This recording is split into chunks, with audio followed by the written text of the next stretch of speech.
Hey, it's Justin Dickmeyer. There's a monumental shift occurring right in front of our eyes, and most of us aren't even recognizing it. However, it's right there, and if we are keen enough to take advantage of it, we can make a profound impact on the trajectory and overall success of our engineering careers. What is it, you ask? Over the past several years, the engineering industry has been starving for talent. Engineers are amongst the toughest spots to fill in the U.S., with 49% of employers struggling to find talent. In 2013 alone, employers advertised more than 280,000 open engineering positions, setting a new high. While Congress and universities have enacted programs to support the education and future development of engineers, employers need immediate solutions.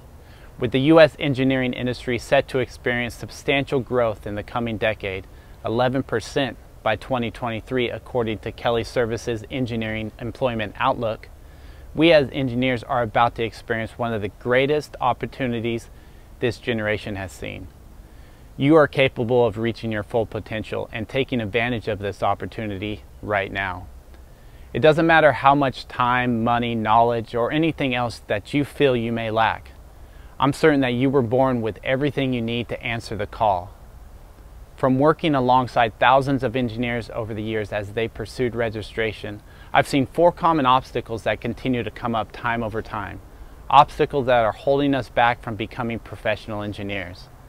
The best news is they can be overcome with the right strategies, and that's what we're going to do today.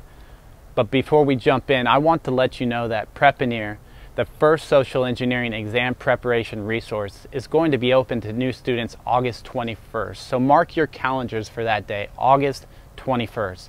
That's when this long-awaited preparation platform will become available, and you're going to love it. So let's destroy some obstacles. The first obstacle is you don't see the possibilities. This is the most common reason I see people struggling to make the move on becoming a registered professional engineer. And when they do, it's the reason they fail to follow through on their commitment. It's our human nature to fear what is unknown. It's human nature to shy away from things that we don't see anyone else doing. And if you don't know any others who have pursued this goal, succeeding in becoming registered is completely uncharted territory. If you don't really believe it's ever going to happen, then why would you start in the first place? And if you do start, anything as challenging as becoming a registered engineer has hiccups, dead ends, false starts. We lack mentors, not often by choice, but that's life. Because of this, we buy into the fallacy that progress towards a certain goal is linear. That's just what we see, an event, success, but not the process, the struggles and effort it took to get there. We fall victim to thinking that because our current situation does not line up with our initial plan of attack, that we are off track in reaching our goal. The key is to be consistent and stay focused on your goal, but be willing to allow flexibility on the ways that you get there. If you never associate with others who have been there, you don't know this mindset or how they managed to navigate the roadblocks, or what kind of actions they took every day. You have nothing to model your own behavior on. Richard Branson, founder of Virgin Group, said, "If you ask any successful business person, they will always have had a great mentor at some point along the road. It takes hard work, and more hard work, but it also takes a little help along the way." So what we need to do today is make an effort in finding a mentor that has taken on this journey of becoming a registered engineer and represents the type of engineer you want to be. At the end of this video, I'm going to be providing a resource specifically to help you do this, because it's that important. Success can be contagious. Get out and put yourself somewhere you can be infected. And that brings us to obstacle number 2. You don't have any structures in place. Pull any successful person aside and you will see that they practice little habits that make being successful possible. Some follow formal systems, while others may have their own little ways of getting things done. We've been pounded with the golden rule of dreaming big since we were little kids. If we dream it, we can be it.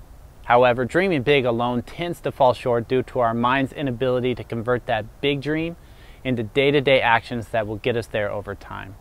This leads to procrastination, which we will hit in the next video. But the lesson is, you need to put a plan together that converts your macro goals into next steps that make it easy to develop good habits. Your macro goals should be the big picture items that you want to someday accomplish. In our case, that's passing our engineering exams. Your next steps, on the other hand, are the minimum amount of work that you must complete daily to make that goal a reality. Next steps make each day approachable, and your goals become achievable because of this.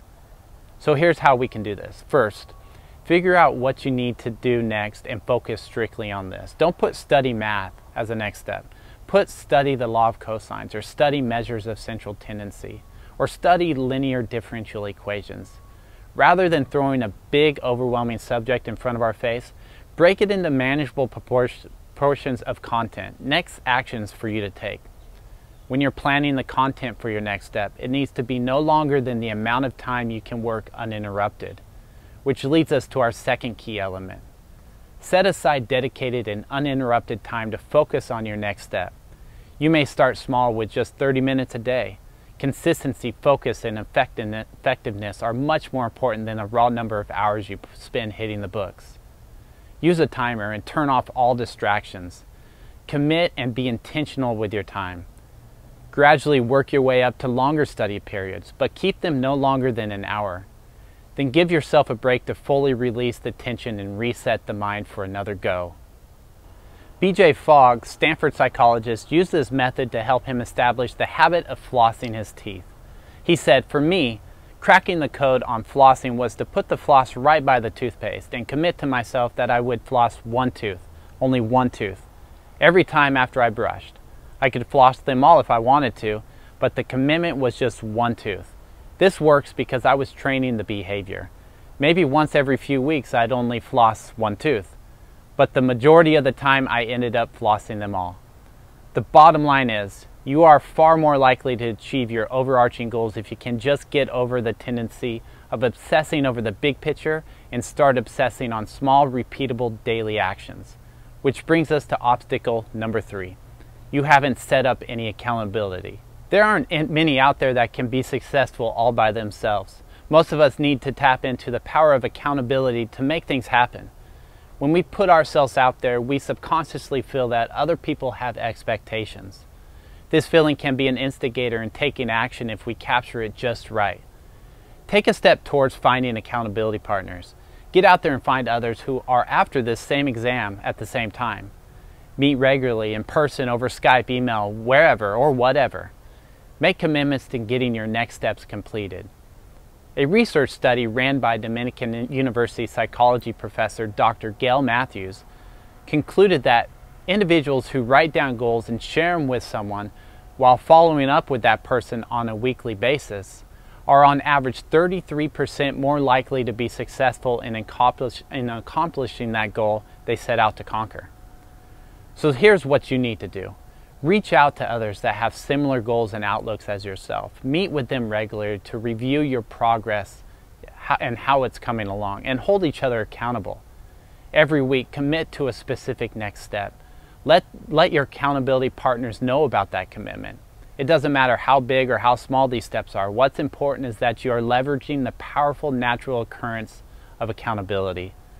When others are looking to you for results, you step up, you stay the course, and you execute.